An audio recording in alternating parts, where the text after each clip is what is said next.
আসসালামু আলাইকুম। আশা করি সবাই ভালো আছেন।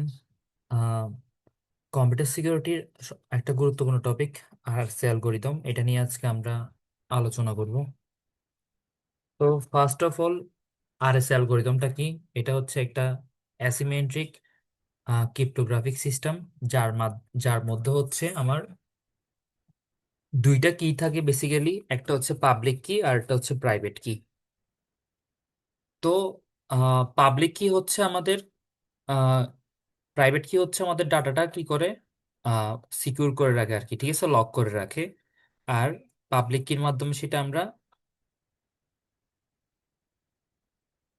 পাবলিক কির মাধ্যমে সরি পাবলিক কির পাবলিক কির মাধ্যমে আমরা কি করতে পারি, ডাটাটাকে লক করতে পারি। আর প্রাইভেট কিটা আমার জানা থাকলে আমরা সেই লক ডাটাটাকে ডিক্রিপ্ট করে রিড করতে পারি। তো একটা যদি প্লেন টেক্সট পি হয়, আমরা যদি এখানে দেখি প্লেন টেক্সট পি, আমরা যদি এটাকে এনক্রিপশন করতে চাই তাহলে সাইফার টেক্সট সি হবে P to the power E mod N. ঠিক আছে, P to the power E mod N. তো এখানে পি হচ্ছে প্লেন টেক্সট, ঠিক আছে, প্লেন টেক্সট, ঠিক আছে, যেটা মানে আমরা পড়তে পারবো আর কি। আর সিটা হচ্ছে সাইফার টেক্সট, যেটা এনক্রিপ্টেড থাকবে, মানে যেটা একটা সাধারণ মানুষের পক্ষে পড়া পসিবল না। তো আমরা যদি আরএস অ্যালগোরিদম কিভাবে ক্যালকুলেট করতে হয় এটা যদি আমরা বের করার চেষ্টা করি, তাহলে আমাকে দেখেন পাবলিক কি প্রাইভেট কি এই দুইটা বের করতে হবে। আমাকে ফার্স্ট হচ্ছে আমাকে দুইটা প্রাইম নাম্বার কনসিডার করতে হবে, একটা হচ্ছে পি আর একটা হচ্ছে কিউ। দুইটা কি হইতে হবে আমার প্রাইম নাম্বার। প্রাইম নাম্বার কি?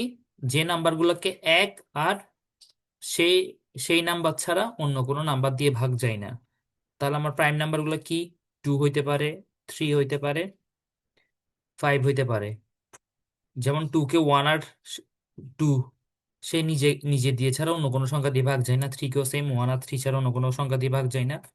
ফাইভ কেও সেম, ওয়ান আর ফাইভ দ্বারা কোনো সংখ্যা দিয়ে ভাগ যাচ্ছে না। তাহলে এই টাইপসের নাম্বারগুলো হচ্ছে প্রাইম নাম্বার, যেটা আশা করি আপনারা সবাই জানেন। তারপর একবার বলে দিলাম।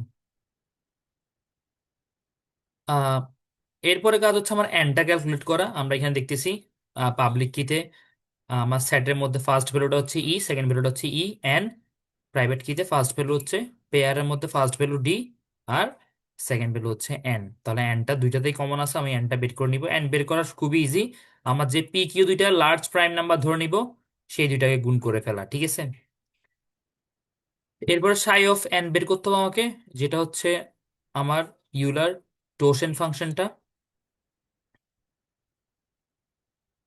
তো সেটা বের করার নিয়ম হচ্ছে আমার সাই অফ এন হচ্ছে ওয়ান পি মাইনাস ওয়ান, তাকে গুণ করবো আমরা কিউ মাইনাস ওয়ান দিয়ে। মানে পি কিউ যে দুইটা আমরা প্রাইম নাম্বার ধরে নিছি, P minus one into Q minus one করবো, তাহলে আমরা টোশেন ফাংশনটা পেয়ে যাব। ঠিক আছে, তাহলে সাই অফ এন ইউলার টোশেন ফাংশন এটা এখানে বলে দেওয়া আছে। এটা কিন্তু বিয়োগ করি নাই আমি এই মানটা থেকে, এটা জাস্ট সাইড নোট দিয়ে দেওয়া আছে যে এটা হচ্ছে টোশেন ফাংশন। এরপর হচ্ছে আমাকে ইটা বের করে নিতে হবে, ঠিক আছে। ই কেমনে বের করব? ই বের করার নিয়ম হচ্ছে আমাকে জিসিডি করতে হবে, ঠিক আছে। আমাকে গসাগু করতে হবে হচ্ছে সাই অফ এন, মানে যেটা এখান থেকে বের করে নিব আমি, তার সাথে হচ্ছে ই, সরি, মানে ই এর ভ্যালুটা বের করতে হলে আমাকে কি করতে হবে, এই যে সাই অফ এন এর সাথে আহ, এমন একটা ভ্যালুর গসাগু করতে হবে যাতে আমার গসাগুটা কত হয়, ওয়ান হয়, ঠিক আছে। আমার জিসিডিটা কত হয়, ওয়ান হয়। এটা আমাকে মানে এই যে সাই অফ এন এর সাথে এমন একটা ভ্যালু অ্যাজিউম করে নিতে হবে যার গসাগু হবে এক, জিসিডি হবে এক। আবার এখানে একটা টার্ম বলে দেওয়া আছে, যে আমরা ই এর ভ্যালুটা অ্যাজিউম করব সেটা হইতে হবে আপনার এক থেকে বড় এবং সাই অফ এন মানে P minus one into Q minus N এর গুণফল থেকে ছোট। আবারও বলতেছি যে ই নাম্বারটা আমরা অ্যাজিউম করে নিব সেটা হবে ওয়ান থেকে বড় এবং সাই অফ এন থেকে ছোট। এরপরে লাস্ট কাজ আমাদের ডি বের করতে হবে। ডি বের করার ক্লু হচ্ছে এটা, ডি কে আমার ই দিয়ে গুণ করব এবং এটাকে মড করব সাই অফ এন দিয়ে। মড করলে আনসারটা যাতে ওয়ান হয়, ঠিক আছে। তাহলে ডি এর এমন একটা ভ্যালু আমাকে অ্যাজিউম করে নিতে হবে, ই পাওয়ার পরে, ই তো আমরা ফোর্থ স্টেপে পেয়ে যাব, ই পেয়ে যাব। ই পেয়ে যাওয়ার পরে ডি এর এমন একটা ভ্যালু অ্যাজিউম করে নিতে হবে যাকে এর সাথে গুণ করার পরে সাই অফ এন দিয়ে মড করলে ওয়ান হয়। তো এই ব্যাপারগুলো একটু মাথায় রাখার চেষ্টা করবেন। আচ্ছা, এগুলো হচ্ছে আমরা যদি উদাহরণে চলে যাই তাহলে জিনিসটা আরো ক্লিয়ার, নিট এন্ড ক্লিয়ার হয়ে যাবে। তো আমি পরের স্লাইডে যাচ্ছি, এগুলো একটু রিমুভ করে দিই। তো আমি একটা এক্সাম্পল নিলাম, একটা আমার দুইটা প্রাইম নাম্বার দেওয়া আছে, বা আমি অ্যাজিউম করে নিছি p = 3, q = 5। তার দুইটা আমার ফার্স্ট স্টেপটা ডান। আমার হচ্ছে দুইটা প্রাইম নাম্বার কনসিডার করা। এরপর হচ্ছে আমার এনটা বের করে নেওয়া। এন বের করা হচ্ছে কি, আমার n = p × q, মানে দুইটা গুণ করে দেওয়া, তাহলে 3 আর 5 গুণ করলে হচ্ছে 15। তাহলে আমার স্টেপ 2 শেষ। এরপর হচ্ছে স্টেপ 3, আমার টোসেন ফাংশনটা বের করা। তাহলে ψ সমান p - 1 × q - 1, ঠিক আছে? সেটা হবে, এটা এখানে এক্সট্রা চলে আসছে, এটা হবে না এখানে। ও আচ্ছা, সরি, এটা হবে এটা মানে কমা দিয়ে, এটা মানে সেপারেট লাইন হবে আর কি, এগুলো একটা লাইন না, সেপারেট লাইন হবে। আমি যদি এখানে কমা দিয়ে দিই, কমা, এখানে হবে কমা, মানে এখানে দেখেন সাই অফ এনটা হচ্ছে p × 1 × q × 1। এরপর পরের লাইনে সাই অফ এন সমান সমান কি লিখতে পারবেন, ভ্যালুগুলো আমি বসাইলাম, বসানোর পরে এগুলো গুণ করলে হবে 8, ঠিক আছে? এরপরে হচ্ছে আমার দেখেন 3 নাম্বার কাজটা শেষ। এবার 4 নাম্বার কাজ হচ্ছে আমার কি, সাই অফ এন আর ই, এর মধ্যে গসাগু করতে হবে, গসাগু করলে যেন 1 হয়। তাহলে সাই অফ এন এর মান হচ্ছে 8। তাহলে আমি দেখেন 1 থেকে 8-এর মধ্যে আমাকে এমন একটা ভ্যালু অ্যাজিউম করে নিতে হবে যার সাথে 8-এর গসাগু করলে, যার সাথে মানে সাই অফ এন এর গসাগু করলে আমার কত হবে, আনসার হবে 1। যার সাথে সাই অফ এন এর গসাগু করলে আমার হবে 1। এই যে কন্ডিশনটা যদি আমরা চিন্তা করি, দেখেন সাই অফ এন এর সাথে ই এর গসাগু হবে এবং সেটা হবে 1। এবং ওটার মান কি কোন রেঞ্জের মধ্যে হবে, এক থেকে বড় এবং সাই অফ এন থেকে ছোট। তাহলে সাই অফ এন হচ্ছে আমার 1 লিখলাম, আর সাই অফ এন হচ্ছে কত আমার 8। তাহলে আমার 1 থেকে 8-এর মধ্যে হইতে হবে আমার গসাগুটা। তাহলে আমি কত, 8 আর যদি 2 চিন্তা করি, তাহলে গসাগু কত হবে, এখানে 2 হয়ে যাবে। 8 আর 2-এর গসাগু এটা হচ্ছে না। এরপর আমি 8 আর 3 চিন্তা করি, 8 আর 3 যদি গসাগু করি তাহলে কত পাবো আনসার, আমি আনসার পাবো 1। কারণ 8 আর 3-কে এক ছাড়া অন্য কোনো সংখ্যা দিয়ে ভাগ যায় না, মানে দুটোটাকে সেম কোনো সংখ্যা দিয়ে আর ভাগ যাচ্ছে না। কিন্তু 8 আর 2-কে, এটাকে 2 দিয়ে ভাগ যায়, এটাকে 2 দিয়ে ভাগ যায়, তাহলে আমার কষাও কত হবে, 2 হবে। আর এদিকে দেখেন 8 আর 3-কে যদি কল্পনা করি, তাহলে সেই ক্ষেত্রে দেখা যায় আমার গসাগু হয় 1। আপনি 1 থেকে 8-এর মধ্যে যে কোনো একটা মান ধরে নিতে পারেন যার গসাগুর মান 1 হবে। তো আমার এখানে 3টা সলিউশন আসতে পারে, যে কোনো একটা নিলে হবে। হয় আমার 3 নিতে পারবো, 3 নিলেও আমার কত হয়, গসাগু 1 হয়। 5 নিলেও গসাগু 1 হয়। 7 নিলেও গসাগু কত হচ্ছে, 1 হচ্ছে, ঠিক আছে? তাহলে আমরা ধরে নিলাম আমার ই এর মানটা হচ্ছে 3। আমরা 3 নিয়ে কাজ করি, আপনি 5 ও 7 নিয়েও কাজ করতে পারেন। মানে সেম, মানে ঘুরি ফিরি সেম কথা, মানে ম্যাথের প্রসেসটা ঠিক থাকবে। এরপরে আমার কি ফাইন্ড করতে হবে, ডি এর ভ্যালুটা ফাইন্ড করতে হবে। আমার ই এর ভ্যালু 3 পাওয়া শেষ, ডি এর ভ্যালু হচ্ছে d × ই, ঠিক আছে? মড হচ্ছে কত, আমার সাই অফ এন, এটা করতে হবে। তাহলে আমার ডি এর ভ্যালুটা আমাকে অ্যাজিউম করে নিতে হবে, ই এর ভ্যালু আমার 3 জানা আছে, মড করতে হবে কত দিয়ে, 8 দিয়ে, সাই অফ এন এর মান যেহেতু 8।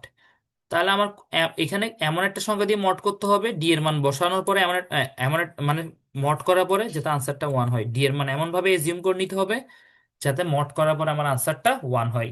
তাহলে ডি এর ভ্যালু আমরা কত এজিউম করে নিতে পারি, আমরা যদি ডি এর ভ্যালু 3 এজিউম করি, 3 3 কত হয়, 9 হয়। 9-কে 8 দিয়ে মড করলে কত পাবেন আনসার, বলেন তো? এটা আনসার করলে পাবেন, এটা 3 3 9, 9-কে 8 দিয়ে ভাগ করলে আর ভাগশেষ থাকে 1, মোট মানে কি ভাগশেষ আর কি, ঠিক আছে? তাহলে আমাকে 3 3 9 হয়, 9-কে যদি আমি 8 দিয়ে ভাগ করি, তো আমার আনসার হচ্ছে 1। তাহলে এটাকে স্যাটিসফাই করতেছে আমার। আমরা যদি ডি এর মান 3 ধরি তাহলে কন্ডিশনটা স্যাটিসফাই হয়। তাহলে আমার ডি এর মান কত পাইছি এখানে, 3 পাইছি, ঠিক আছে? এইটা মনে এক্সট্রা হয়ে গেছে, এটা লাগবে না আর। এরপর হচ্ছে আমার পাবলিক এন্ড প্রাইভেট কিটা বের করে নেওয়া। তাহলে আমার ডি এর মানও পাওয়া শেষ, সি এর মানও পাওয়া শেষ, ই এর মানও 3 বেড়েছে, ডি এর মানও 3 বেড়েছে। তাহলে আমার পেয়ার গুলো পাওয়া শেষ, প্রাইভেট এন্ড পাবলিক কি এর পেয়ারটা পাওয়া শেষ। এরপর হচ্ছে আমরা একটা এক্সাম্পল দিয়ে আপনাকে দেখাই যে আমাকে এনক্রিপশন আর ডিক্রিপশন করার পরে প্লেইন টেক্সটের রেজাল্টটা সেম থাকে। তাহলে আমি যদি এখানে প্লেইন টেক্সট যেটা ছিল উপরে যদি দেখি, আমি প্লেন টেক্সটের একটা ভ্যালু ধরে নিই, অথবা কোশ্চেন একটা ভ্যালু বলে দিবে, যেটাকে আমি কি ডিক্রিপ্ট করার পরে যাতে প্লেন টেক্সটটা পাই। ঠিক আছে, এখানে প্লেন টেক্সটের একটা ভ্যালু ধরে নিব। যদি কোশ্চেনে প্লেন টেক্সটের ভ্যালুটা দেওয়া না থাকে, তাহলে প্লেন টেক্সট ইকুয়াল টু কত ধরছি আমি, 8 ধরছি। তাহলে এখানে 8 বসাইছি। আমার ইয়ের ভ্যালু ছিল 3, আর এন এর ভ্যালু হচ্ছে 15। আমরা এগুলো বের করে নিছি আগে। 512-কে 15 দিয়ে মড করলে হচ্ছে কত পাবেন আপনি? 2 পাবেন। তাহলে এটা ক্যালকুলেটারে আপনি কিভাবে করতে পারেন? প্রথমে 8 টু দি পাওয়ার 3 দিবেন। সেটা আসতেছে হচ্ছে 512। 512-কে 15 দিয়ে ভাগ করবেন। ভাগ করলে হচ্ছে 34.1333 আসবে। ঠিক আছে, 34.1333 আসবে। ওখান থেকে আপনি 34টা বিয়োগ করে দিবেন, মানে যেটা ডেসিমেল পয়েন্টের, মানে পয়েন্টের আগের ভ্যালুগুলো বিয়োগ করে দিবেন। পয়েন্টের আগে 34 আছে, 34টা বিয়োগ করে দিবেন। বিয়োগ করার পরে থাকবে আপনার 0.133। এটাকে আপনি কি করবেন, 15 দিয়ে গুণ করবেন। তাহলে আনসার আসবে 2। এটা যদি আমি এখানে লিখে দেখাই, 512-কে আপনি যদি 15 দিয়ে ভাগ করবেন, প্রথমে ভাগ করলে আনসার আসবে 512 ভাগ 15, 34.1333 এভাবে আসবে। ঠিক আছে, সেকেন্ড কাজ হচ্ছে 34.133। এটা আচ্ছা, 43 লিখে ফেলছি। 34.13333, এটা থেকে আপনি 34 বিয়োগ দিবেন। 34 বিয়োগ দিলে দশমিকের পরের ভ্যালুটা আসবে, জাস্ট 13333 আসবে। তাহলে 1333 এই ভ্যালুটাকে আপনি কি করবেন, যেটা দিয়ে মড করছেন ওটা দিয়ে গুণ করবেন, তাহলে আপনার আনসার আসবে 2। ঠিক আছে, তাহলে এভাবে করে ফেলা যায়। এরপরে দেখেন আপনি আহ, আপনি সাইফার টেক্সট পাইছেন 2। তাহলে আমি সাইফার টেক্সটের ভ্যালুটা ডিসক্রিপশনে বসাবো, যেহেতু আমার সি লাগবে এখানে। সি ইকুয়াল টু 2, ডি এর মান 3। আমরা যেহেতু ডি আর ই বের করে রাখছিলাম, 15 দিয়ে মড করব। 8-কে 15 দিয়ে মড করলে 8-কে 15 দিয়ে তো ভাগ যাচ্ছেই না, তাহলে ভাগ শেষে 8ই থাকতেছে। তাহলে দেখেন প্লেন টেক্সট 8 বেরোইছে, যেটা কি আমার যেটা ধরে নিছিলাম ওটাই বেরোইছে। তাহলে আমার অঙ্ক ঠিক আছে। বুঝতে পারছেন? তাহলে বেসিক্যালি এভাবেই করা হয় ম্যাথগুলা।